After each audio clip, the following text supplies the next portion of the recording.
오늘 아침에는 어제에 이어서 주님을 만난 귀신들과 이방인들의 반응이라고 하는 제목으로 두 번째 시간을 말씀을 나누려고 합니다.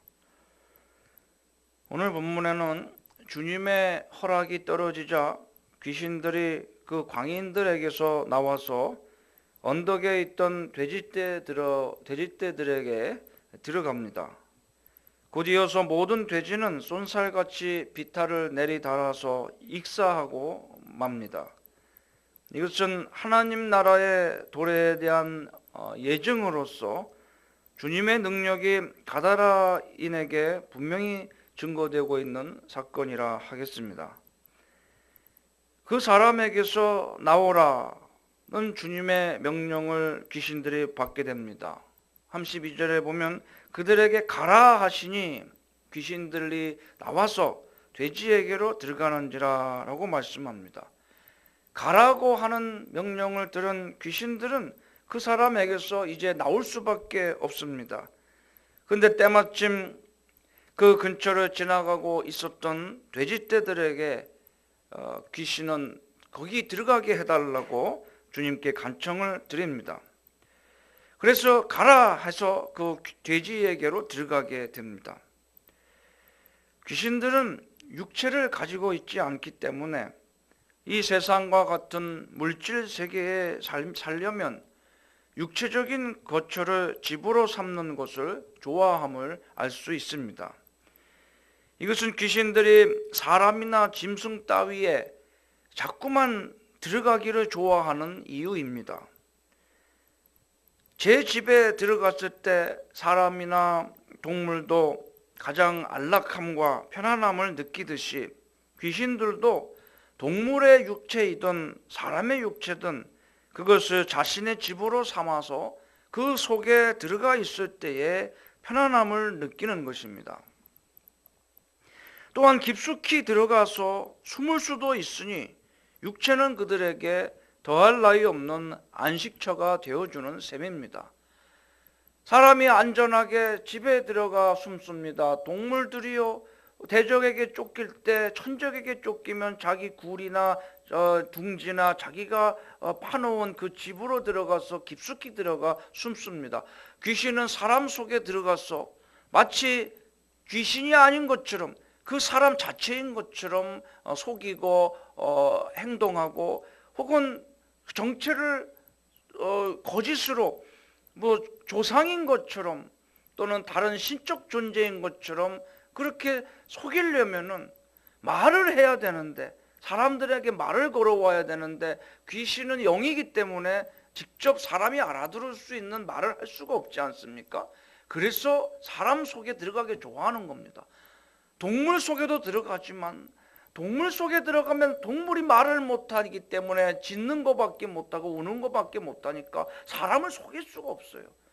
본격적으로 자기들이 사람을 속이면서 꿰면서 하나님의 역사를 방해하는 일을 하려면 그 도구로서 사람이 꼭 필요한 것입니다. 사람의 육체를 빌어서 자기가 하고 싶은 일들을 하기 때문에 그래서 사람 속에 들어가기를 특별히 좋아하는 것입니다. 그런데 돼지떼가 내리달아 물에 빠져 죽게 한 것은 그러면 왜 그랬을까요? 자신의 안식처를 원했다면 돼지가 살았어야 됩니다. 돼지를 살려두었어야 하는데 왜 귀신들은 자기가 거할 안식처로 선택한 돼지떼를 물에 빠뜨려 몰살시키는 짓을 했던 것일까요? 그것은 그 사람 속에 들어가 그 사람을 조종하고 부리는 것을 그동안 귀신들은 자신들의 즐거움으로 삼아왔습니다. 그 사람의 육체를 통해서 귀신들은 자기들이 원하는 탐심을 채워나가고 있었던 것입니다. 사람들을 속입니다. 사람들을 공격합니다. 달려들어서 핥히고 때립니다. 그 사람들이 무서워하는 거 보면서 귀신들은 매우 즐거웠던 것입니다. 또한 탐심이 있는 귀신들은요 사람의 육체를 자기가 먹을 수가 없으니까 사람 속에 들어가서 음식을 탐하고 그래서 그 욕구를 대신 채우는 겁니다. 사람의 육체를 통해서 채우는 거예요. 또 음란하거나 더러운 귀신들은요, 사람 속에 들어가서 그 육체를 빌어서 음란한 짓을 하고 더러운 짓을 합니다. 그래서 그런 것들을 자기가 느끼고 채우는 겁니다. 사람 육체를 통해서 그런 감각들을 귀신들이 채우는 거예요. 만족을 얻는 겁니다. 이렇게 해서 자기들의 탐심을 그 사람을 통해서 채워가고 있었는데, 예수님께서 그것을 못하도록 그 사람 속에서 나오라고 명령을 하셨던 것입니다. 그렇기 때문에 귀신들은 예수님을 매우 미워했습니다. 원래부터 하나님을 대적하는 것이 이 마귀의 속성인데, 특별히 자기들이 좋아서 하고 있는 일을 예수님께서 이렇게 방해를 했으니 얼마나 예수님이 귀신들이 미웠겠습니까? 그러나 하나님의 아들이신 예수님께 감히 귀신 따위가 대적할 수는 없는 것입니다. 그래서 예수님을 향한 그 미움을 돼지떼들에게 대신 풀었던 것입니다. 그렇게 함으로 돼지도 하나님께서 창조하신 피조물인데, 하나님을 미워하고 대적하는 마음으로 하나님이 지으신 돼지들을 예수님이 보시는 앞에서 이렇게 몰살시켜 버림으로 예수님께 할 분풀이를, 하나님께 할 분풀이를 돼지떼들에게 한 것입니다. 그렇게 함으로 주님께 굴복당해서 쫓겨가기는 하지만 결코 온전히 순종하는 것은 아니라고 주님 앞에 반항하는 모습으로 저항을 하였던 것입니다. 또한 마귀의 목적은 한 가지가 더 있습니다.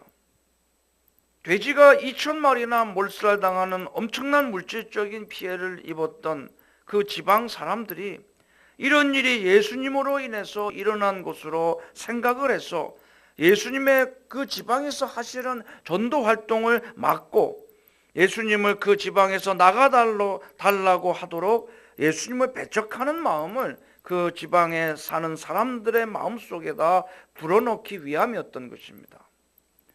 사람들은 그 사람 속에 들어있었던 귀신의 존재를 눈으로 볼 수가 없습니다. 확인할 수 없습니다. 그냥 단순히 미친 사람이라고 생각을 했지 그 사람 속에 귀신이 있었다는 것을 그 지방 사람들은 모릅니다. 그러니 돼지를 죽게 한 것은 예수님 때문이라고 생각할 수밖에 없다는 것을 귀신들은 알고 있었다는 것입니다. 그러므로 귀신과 그들의 대장인 마귀는 얼마나 비겁하고 사악하고 야비한 존재들입니까?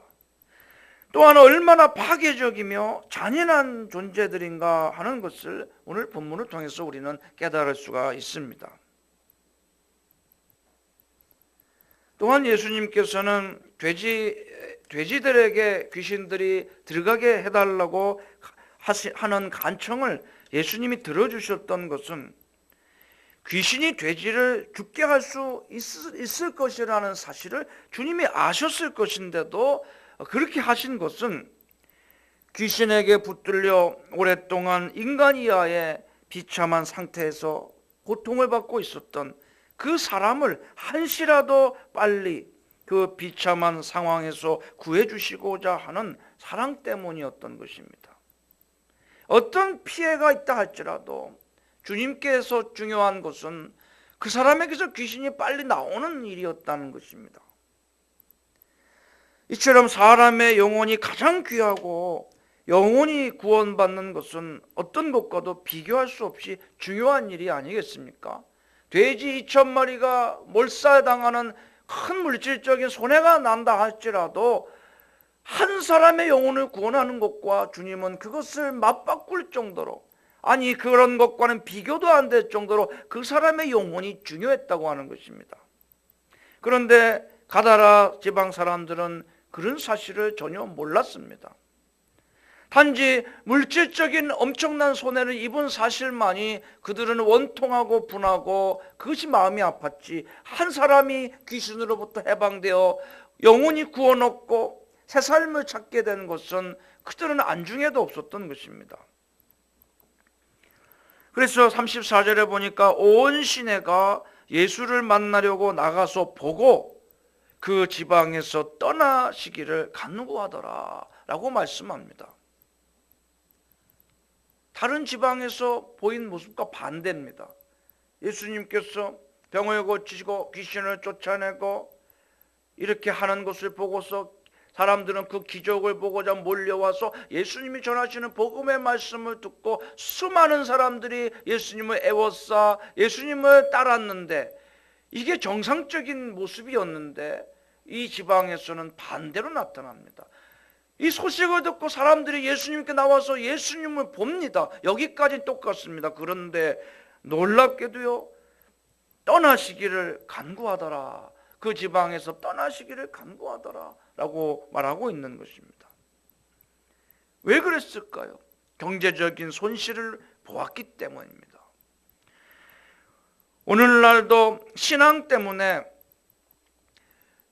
경제적인 손실을 봐야 되거나 아니면 자기가 하는 직업 같은 그런 일이 신앙적으로 그게 문제가 되고 거리끼는 일일 경우에 사람들은요, 마땅히 직업을 포기하고 경제적인 손실을 감수하고라도 그거보단 비교할 수 없이 귀한 영혼을 구원받아야 되는데요, 사람들은 절대로 포기하지 않습니다.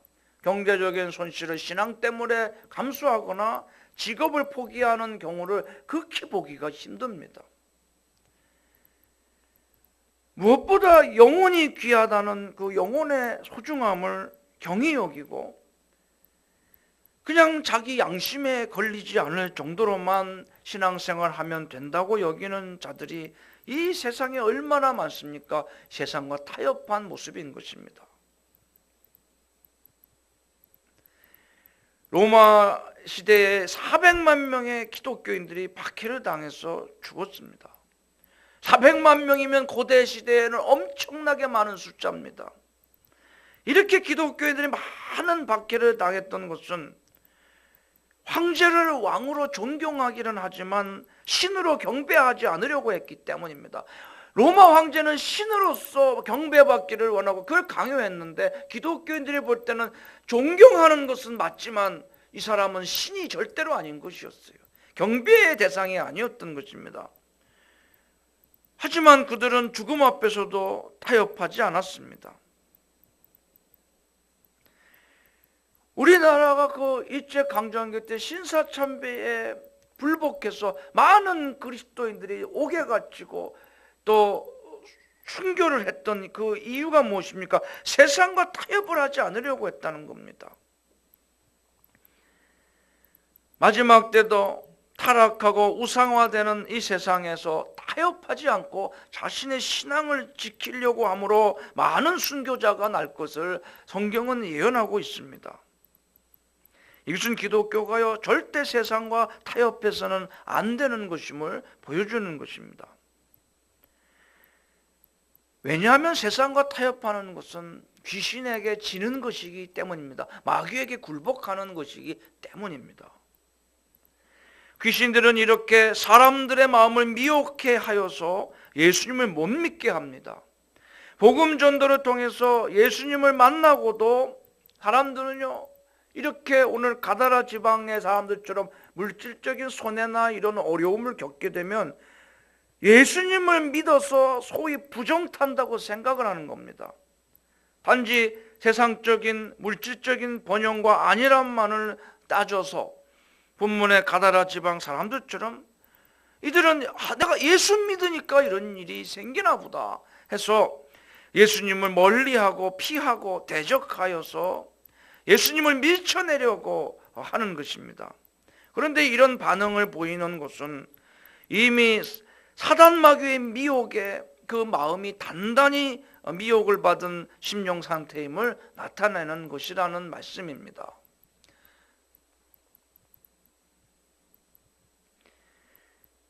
교회가 잘 되는 것을 마귀는 그냥 보고 있을 수가 없습니다.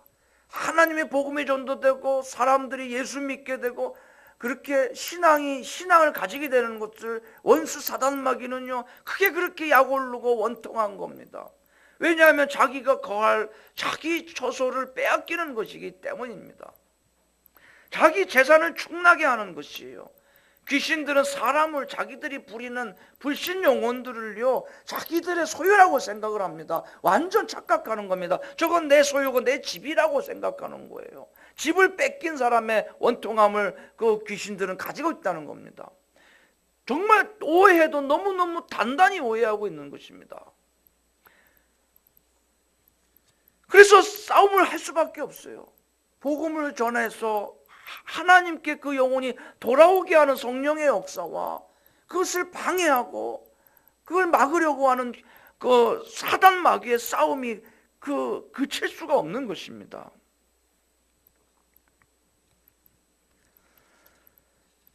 그런데 마귀와의 싸움에 있어서 방패 역할을 해주는 것이 바로 믿음입니다. 이 믿음은 마귀의 격렬한 공격에도 우리를 보호해 줍니다. 그러므로 우리는 믿음의 방패를 가지고 악한 자의 모든 공격을 막아낼 수 있어야 되는 것입니다.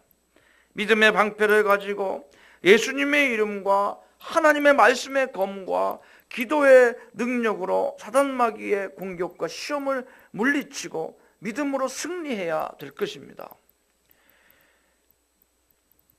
그 성경에 보면은 복음의 씨가 뿌려질 때 사람의 그 마음을 밭에다가 비유하는데 4가지 밭으로 비유하지 않습니까? 길가, 또 돌밭에 떨어진 씨앗, 가시떨기 위에 떨어진 씨앗, 옥토 위에 떨어진 씨앗을 말씀합니다. 길가에 떨어진 것은 새가 와서 그걸 먹어버린다 그랬습니다. 아직 싹이 나지도 않았는데 그걸 먹어버립니다. 이 새가 마귀라고 성경은 말씀합니다.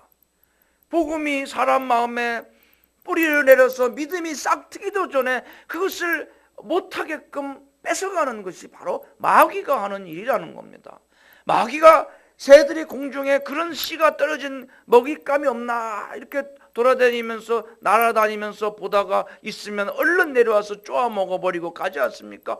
귀신들은요, 마귀는 이렇게 공중 권세 잡은 자로서 자기가 삼킬 영혼이 어디 있는지, 또 복음의 씨가 떨어지려고 하는 것이 어디 있는지 그걸 보고서 잽싸게 가서 방해한다는 거예요. 예수 못 믿게 방해한다는 겁니다. 얼마나 지독할 정도로 사람을 구원 얻지 못하게 하고 복음 전도를 방해하는지 그 지독한 귀신의 역사를 오늘 본문은 우리에게 보여주고 있습니다. 그러니 우리가 무장하지 않을 수가 없다는 거예요. 믿음의 방패를 가져야 되겠습니다. 사단의 공격과 시험을 물리치고 우리가 영적인 싸움을 잘 싸워야 됩니다. 우리의 싸움은 혈과 육의 이 싸움이 아니라 성령의 싸움입니다. 이와 같이 하여 영혼 구원을 위하여 열심히 싸우시는 복음의 일꾼으로 살아가시기를 주님의 이름으로 축원합니다.